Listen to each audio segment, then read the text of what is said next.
Good morning, everyone. My name is Julie Kozak. I'm the Director of Communications of the IMF. Thank you for joining us today, and welcome to the Managing Director's press briefing on the Global Policy Agenda. As usual, we will begin today with some opening remarks from our Managing Director, Kristalina Georgieva, and then we will move to your questions. So, Kristalina, the floor is yours. Thank you very much, Julie. You are all familiar with this. We present at the spring and annual meetings our policy priorities, and this is what you would see out today.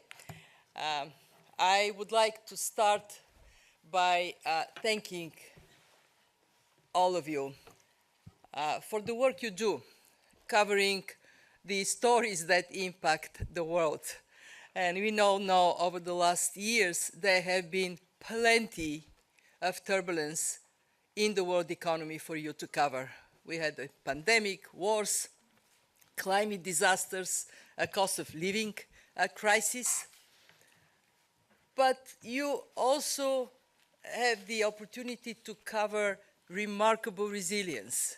As you saw from our World Economic Outlook on Tuesday, despite these multiple shocks and tight financial conditions, growth is firmly in positive territory, and we have slightly upgraded our forecast for this year to 3.2%.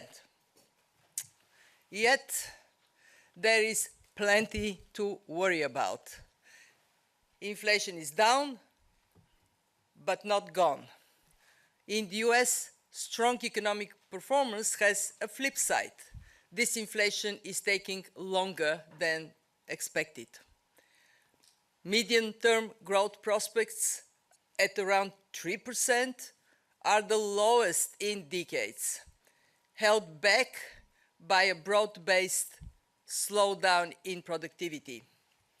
And divergences within and across groups of countries are growing, with poorer countries falling even further behind. In this context, we have the meetings and we are presenting our global policy agenda, focusing on three priorities. First, rebuilding fiscal buffers. We have long advocated that while central banks pursue return of inflation to target, they can use some help from the fiscal side.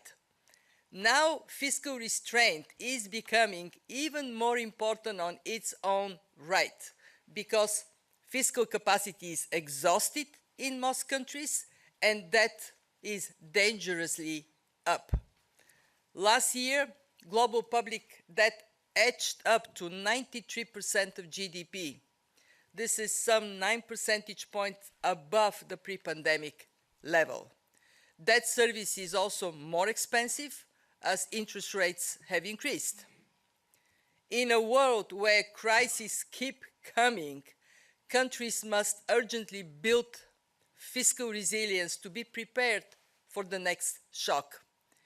As hard as it is, when still part of the population needs support and half of the world is going to the polls, the time has come to adopt medium-term frameworks for fiscal consolidation.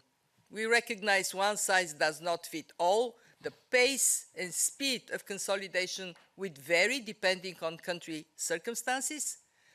So will also the balance between mobilizing revenue and improving spending efficiency. What is very important is not to forget the burden should not fall on the most vulnerable people. The second priority, to revive growth prospects. Foundational reforms, strengthening governance, cutting red tape, increasing female labor market participation, improving access to capital, they're all essential for growth. And even more so, are productivity-enhancing structural reforms and investment in human capital, the green and the digital transition. With artificial intelligence already upon us, coordination on global rules is as important as having the technology and the skills to tap into it. New efforts to promote and maintain open flows of goods and capital can build on what has worked to lift living standards in the past, while being mindful of the need to ensure that the benefits are widely and fairly shared. We are directing significant part of our research towards policies to enhance the growth prospects of our members, in particular those most severely impacted by exogenous shocks. And that brings me to the third priority, renewing our commitment to our membership. Over the last years, the fund has been there for our members when they need it as much as they need it. We provided over $300 billion in financial support to almost 100 countries. And as many of you have witnessed at the annual meetings in Marrakesh, our members gave us a strong vote of confidence by increasing our quota resources and injecting concessional funds into our poverty reduction and growth trust and our resilience and sustainability trust. And this month, I'm very pleased to tell you that we have reached our target of 25 billion SDR, this is around 30 billion US dollars, in precautionary balances, our own protection against financial risks. This financial strength allows us to play our role at the center of the global financial safety net at a time of exceptional uncertainty. And we will remain the transmission line for good policies and for global economic cooperation. I want to finish with this. In a world of more frequent shocks, we know we will be tested again. And to quote Winston Churchill, this is no time for ease and comfort. It is time to dare and endure. And there we will, as we have done in the past years, to serve our members in the best possible way, tailored to their individual needs. And with this, I thank you, and we open the floor for your questions. Okay, very good. I will ask, we'll go around and take questions. I'll ask that you please limit your questions to one so that we can get to as many of you as possible. Okay, let's start right here. Woman in the dress in the second row at the end here.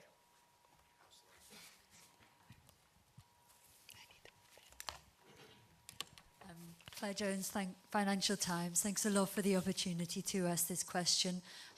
You characterize the mood as resilience in the near term, but in the medium term, as you note, the projections are the worst they have been in decades. You know, that's due to fears about productivity.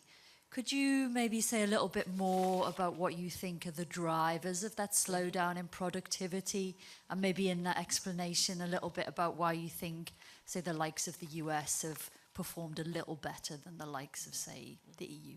Thank you. Thank you for this question. This is what preoccupies us these days. How can we better understand the slowdown of productivity and growth, and what we can do to reverse it, what we can do to help countries to reverse it. So what has happened is on multiple fronts. After the global financial crisis, we have seen somewhat slower accumulation of capital, and then the allocation of both labor and capital, not necessarily in the most impactful from a productivity standpoint way. As we are all aware, the last decades before the surge of inflation was time of very low, sometimes even negative interest rates. And a question arises, was that a factor that allowed firms that otherwise may have not been competitive to stay afloat? We have seen the way technology penetrates the economy, bringing some gains, but not the level of gaining that we thought we might see. And over the last years, there is a little bit of self-inflicted injury. Fragmentation means that what otherwise would have been more optimal allocation of capital may not be so. And these are, I also would say this, in many countries, aging populations, labor force that doesn't bring the dynamism that can help growth go up. In other words, we have multiple factors affecting productivity and growth. Among them, sometimes countries being shy to take forward reforms that would help productivity, but maybe difficult to carry. So to wrap it up, there are multiple reasons for slowing, for productivity and growth slowing down. And of course, we know that productivity slowdown is not the whole reason why growth is slowing down. There are also other factors, and I mentioned some of them. So you ask a very interesting question. Why is the US doing better than Europe? And when we look at the US, there are three things that distinguish the US economy. One is the force of innovation and how easy it is for innovation to turn into business development and then to be scaled up. We know that in Europe there is still work to be done to unleash the power of innovation. Just comparing the cost of a patent in the US and in the European Union tells you a story. Second, the US is benefiting from abundant labor coming across the border. It creates a domestic political problem, and not everybody who crosses the border adds positively to the economy, but that labor supply also gave to the United States another comparative advantage. Wages are not pushing up because there is no strong pressure because of lack of labor on wages growth. And the third reason is the US has benefited from more favorable conditions in terms of energy prices, something that has been quite a serious factor for Europe, not a positive factor for Europe. So when we look at the future, if we add to this more investment in human capital, make the labor force more agile and dynamic, and more forceful allocation of capital where it would bring higher productivity, then we can see the picture lightening up. I don't know whether you heard me. I'm sorry, I'm drawing. This is what I think. I wake up in the middle of the night and I think how we can help our members lift the productivity. I don't know whether you looked at the graph that shows the trajectory of global growth, medium-term prospects for growth. It looks like a Swiss ski slope. And we sure don't want that for the future. Okay, enough on growth.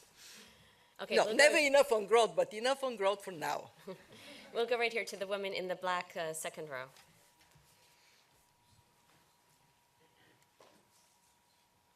Hi, Thank you. I'm Wang Xiaozhou from CCTV CGTN. My question is regarding China's economic growth. You just went back from a trip to China. I'd love to know more about your takeaways from that trip and also from your firsthand experience and observations, how you think China can hit its growth target this year. Thank you. Thank you for your question.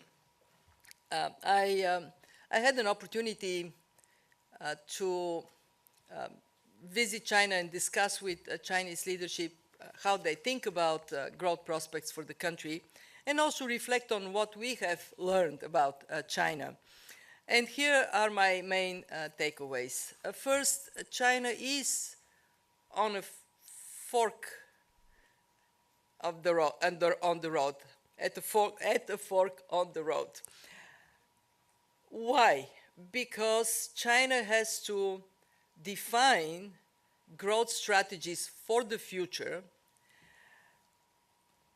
yet China has benefited of a particular set of policies over the last decades, an export-oriented growth path. Now, time has come to look at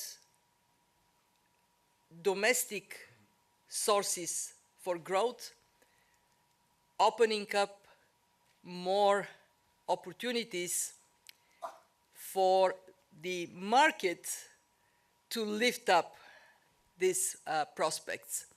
And at the front, we see three important opportunities for China. Number one, to shift the economy more towards domestic consumption. It is actually in line with what China is aspiring, the dual circulation economy.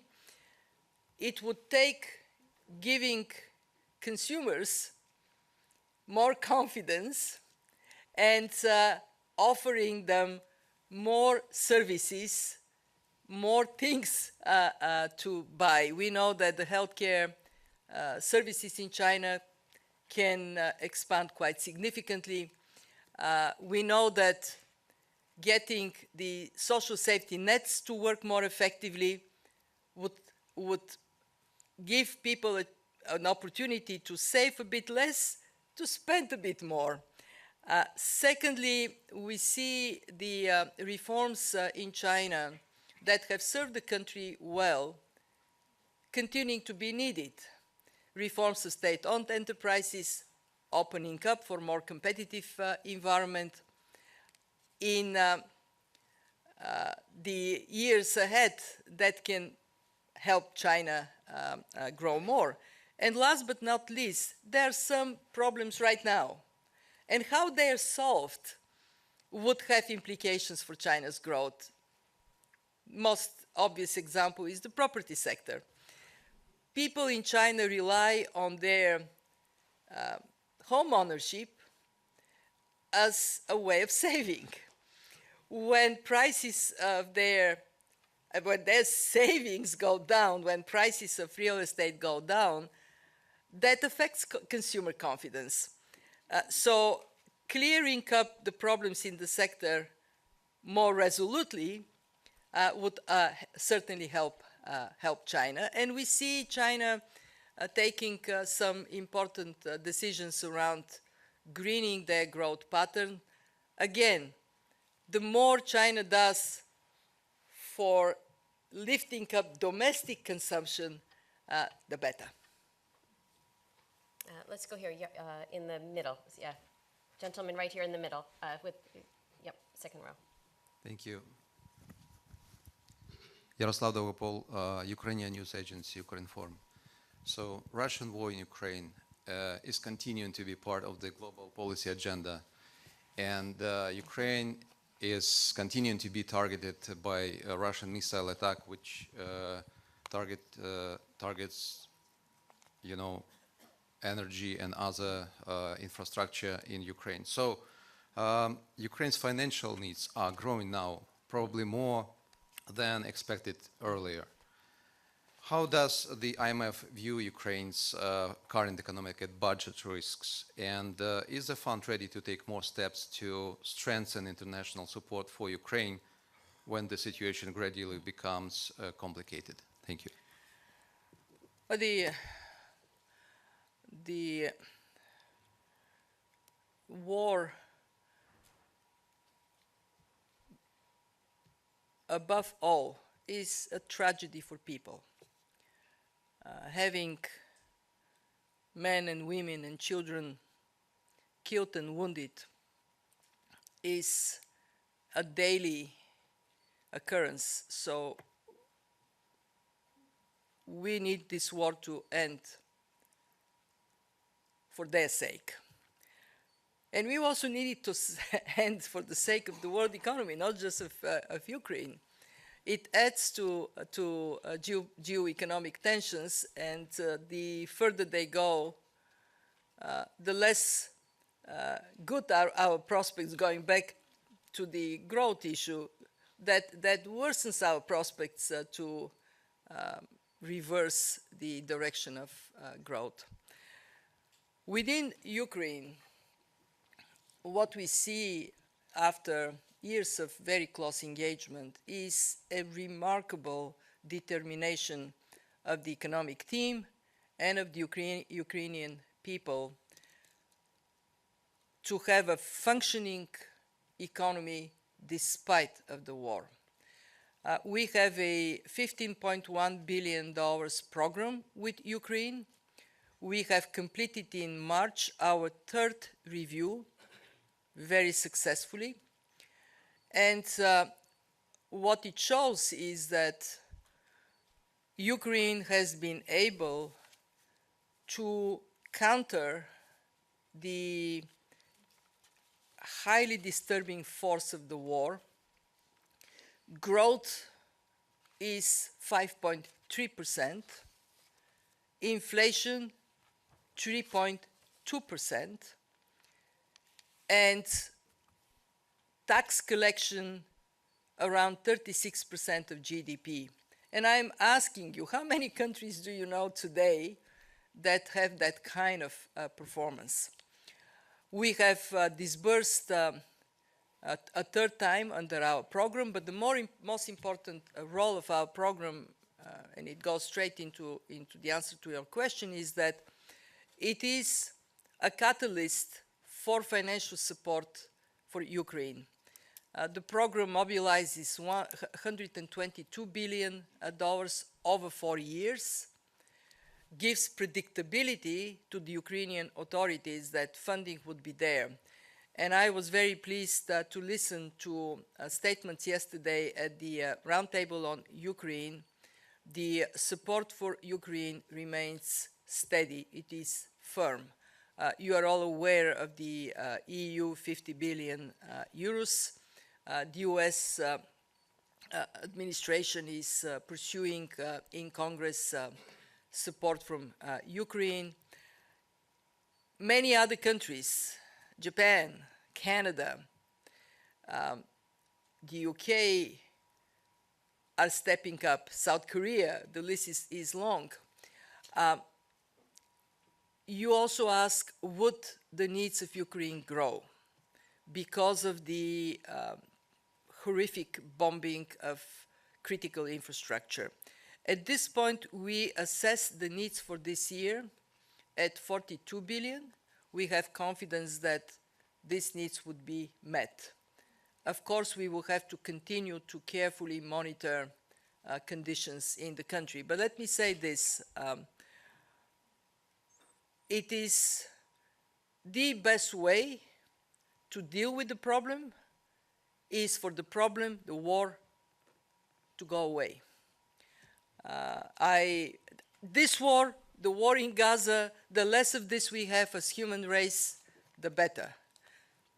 And looking at the women in the audience, the more women we have in position of authority, the better chance we have for peace.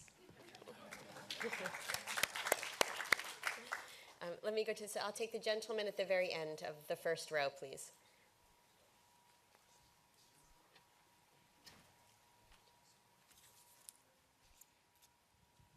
Thank you.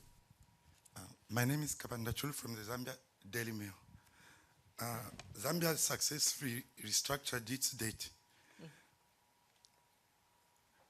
So what interventions does the IMF wish to see to enable that the country does not get back into debt distress, bearing in mind the mounting pressures to raise about $1 billion for humanitarian aid on the people which are affected by the drought?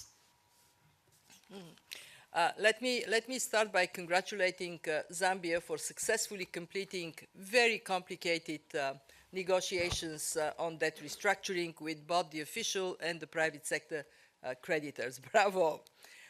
And very timely, because as you indicated in your question, Zambia is experiencing a very dramatic drought.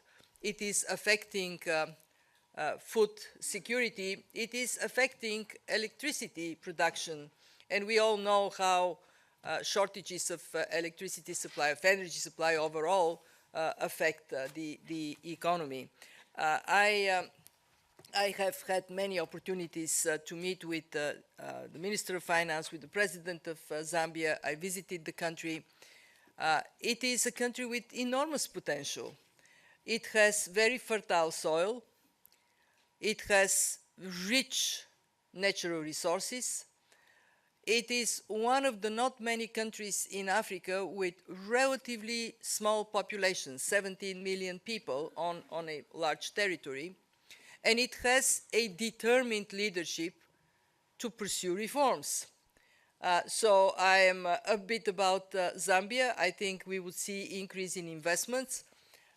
We also will continue to work with Zambia on economic reforms. We have done something very important. We did a governance assessment as a foundation for anti-corruption measures, because one of the, as we all know, one of the problems in resource-rich countries is the cancer of corruption. So removing this cancer is a very important factor to attract financing, and from what we can see, investors are coming to Zambia. Also, the country has taken a very important decision to invest in its people, making education free and accessible. I went to a school, 80 kids in a small room, 4 per desk, 4 per textbook, but so eager to learn, so motivated to contribute to their country. And if I ever need a lift of the depressing news you guys deliver, I'm gonna go to Zambia. Let's go here, third row, woman in the yellow jacket.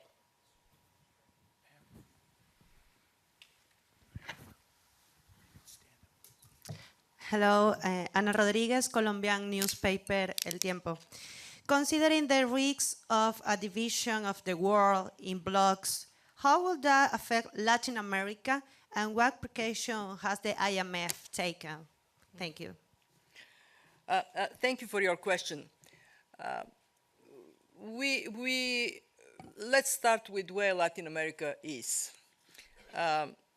The region has faced problems in reaching dynamic growth, and in fact,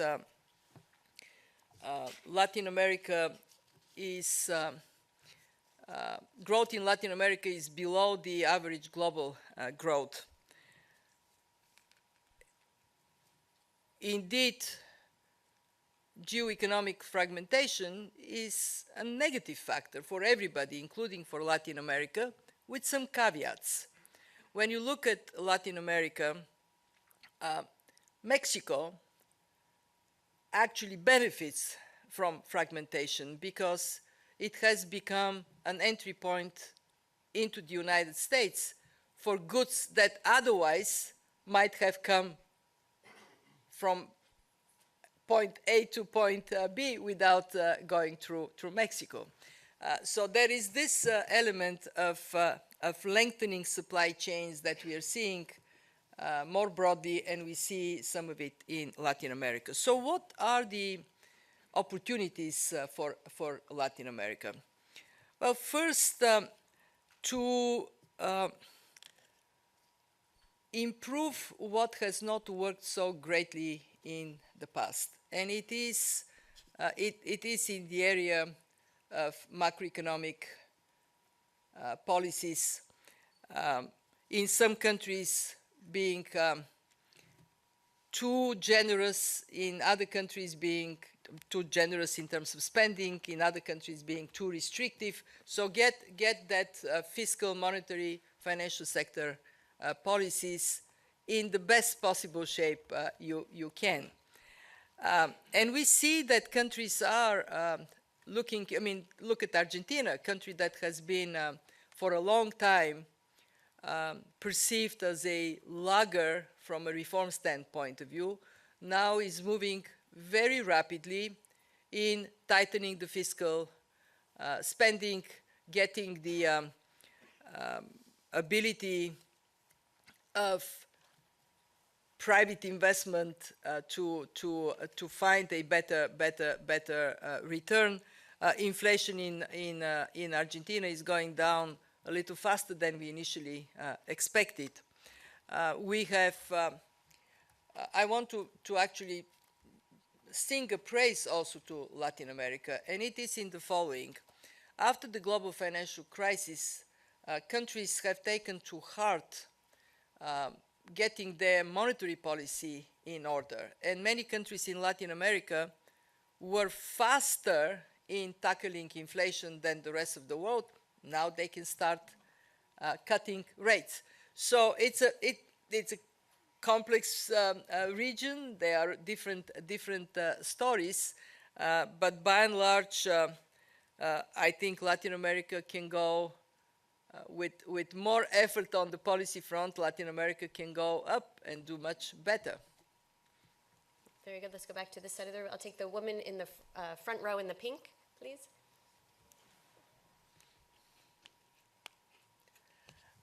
Thank you, Julie. Thank you, Mrs. Georgieva, for taking my question. I'm Noor Amashi from Asharq Business with Bloomberg.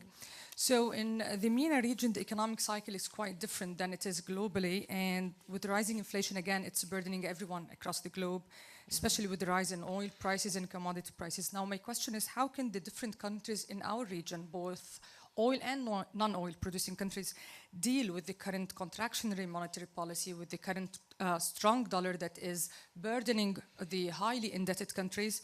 And how can the IMF support the countries affected by the current Gaza war and the war in South Lebanon as well?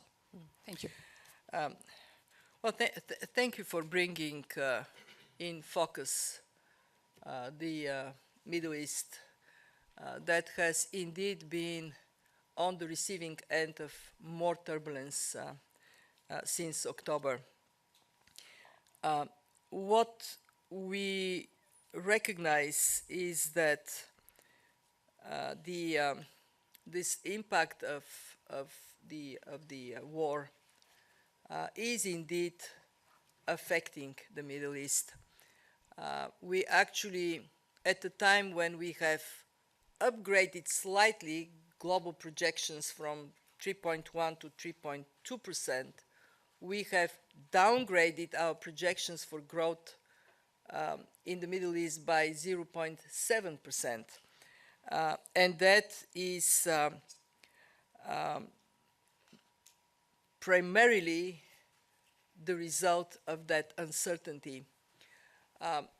What we see is the most severe impact is felt where?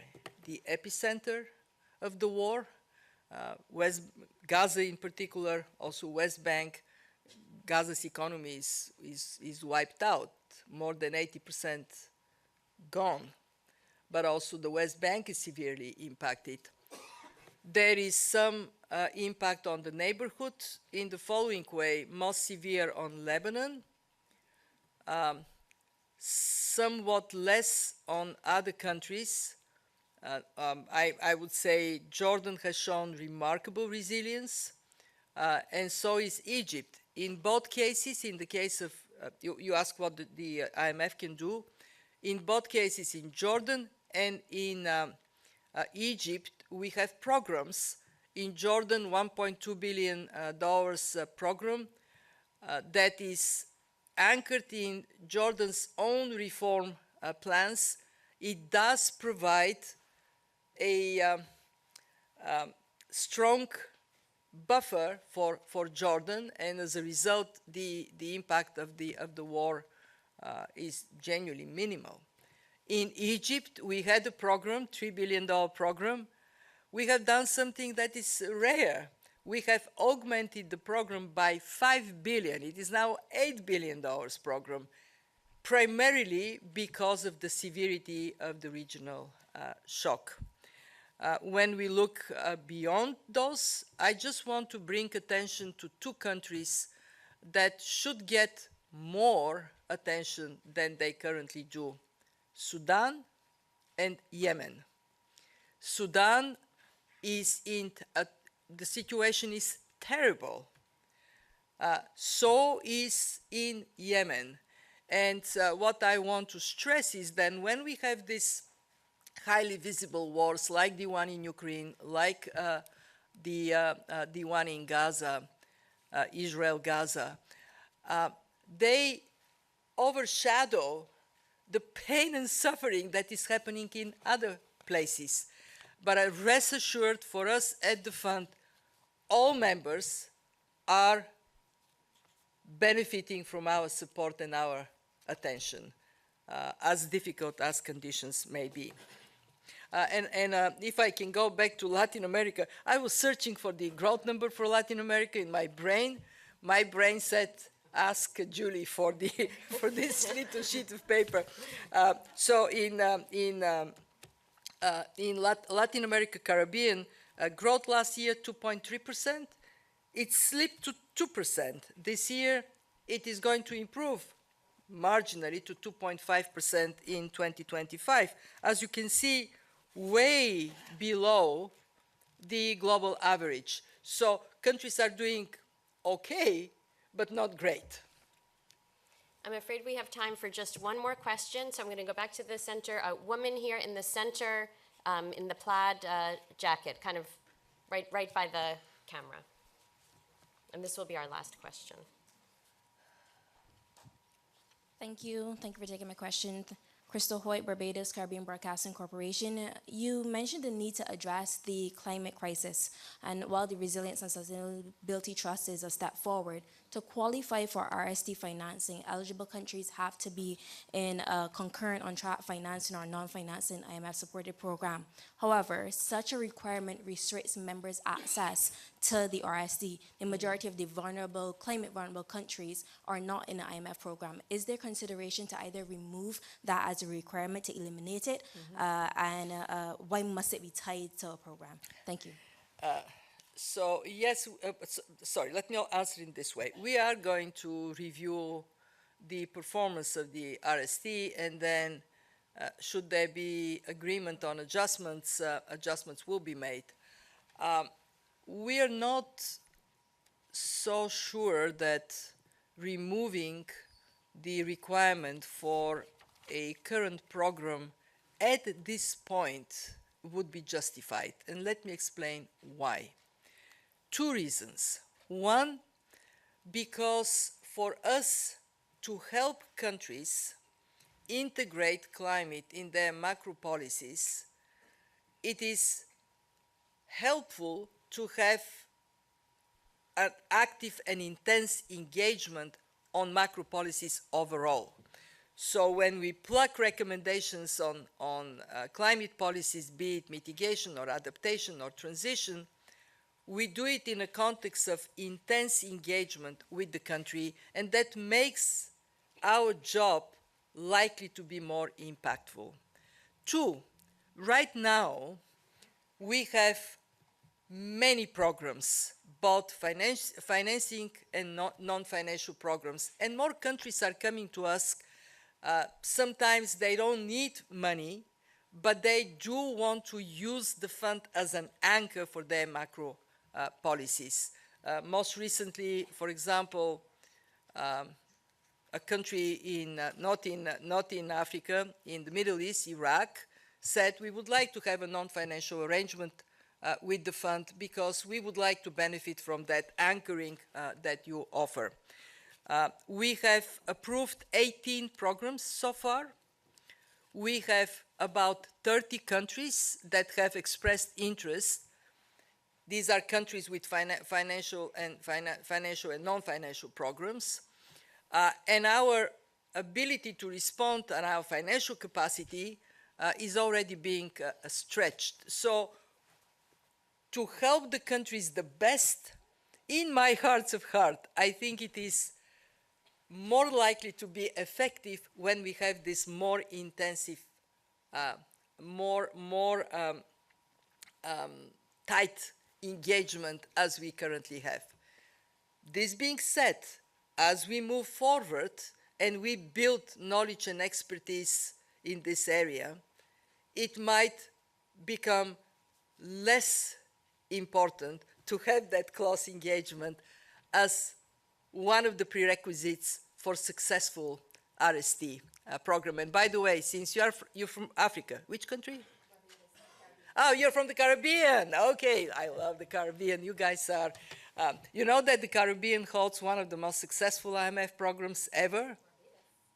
Barbados? Yes, Jamaica. They're both countries that have non-financial arrangements. They both say they're very happy to have these non-financial arrangements because what it does for them gives them more attention from the fund, more access to expertise, so that works. But the short and the long is that we have something that works. We got very quickly to a very strong portfolio of programs. Let's keep it going. And of course, we will revisit, we will assess, and if there is a need for change or conditions for change, I guarantee you a change will be made. Are you talking about the situation in Africa beyond? I'm afraid we're going to have to. Let me say Africa. You're asking about Africa. So here is. Well, people are saying no because it would be unfair. Sorry. I think we will need to wrap up now. We will have another opportunity to tomorrow to discuss with the MD. We will have another opportunity tomorrow. Come tomorrow, because then people would say some words about this and about that, and it would not be fair. Come tomorrow. We have another press conference. Second bite of the apple. The apple would be right here. Please come. So with this, I am going to conclude the press briefing. Thank you, Managing Director, for joining us. Thank you, everybody. The transcripts will be available later today on imf.org, and I invite you to join us for the IMFC press conference tomorrow. Thank you.